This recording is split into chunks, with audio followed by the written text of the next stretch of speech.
Taarifa kwa umma kuhusu ajira za uhamiaji. Ndugu waandishi wa habari, leo tumeitana hapa kwa ajili ya kutoa ufafanuzi kuhusu masuala ya mchakato wa maombi ya ajira kwa vijana wa Kitanzania walioomba kazi idara ya uhamiaji.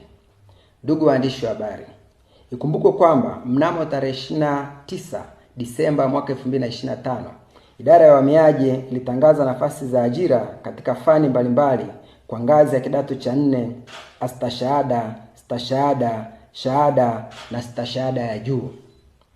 Kufuatia tangazo hilo, kumekuwepo na taarifa zenye lengo la kuwalaghai wananchi kupitia mitandao ya kijamii, na baadhi yao kupigiwa simu au kupokea ujumbe kwa njia ya simu unaowataka kutuma fedha ili wasaidiwe kupata nafasi za ajira, na wengine kudanganywa kuwa wameitwa kwenye ustahili.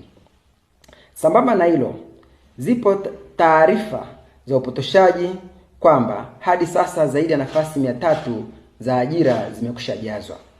Ndugu waandishi wa habari, kutokana na kadhia hiyo, idara ya uhamiaji inakanusha upotoshaji huo na kuufahamisha umma kuwa mchakato wa maombi ya ajira unafanywa kwa mujibu wa sheria, kanuni na taratibu za ajira kama ilivyotangaza kwenye tangazo husika, ambapo kila kijana wa Kitanzania anayo fursa sawa ya kuomba ajira hizo kupitia mfumo wa ajira wa uhamiaji.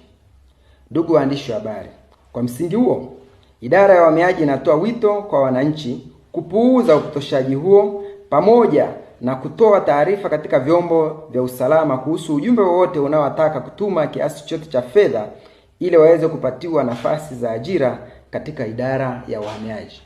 Aidha, idara ya uhamiaji inafanya uchunguzi wa kuwabaini wanaojihusisha na uhalifu huo ili waweze kuchukuliwa hatua kwa mujibu wa sheria.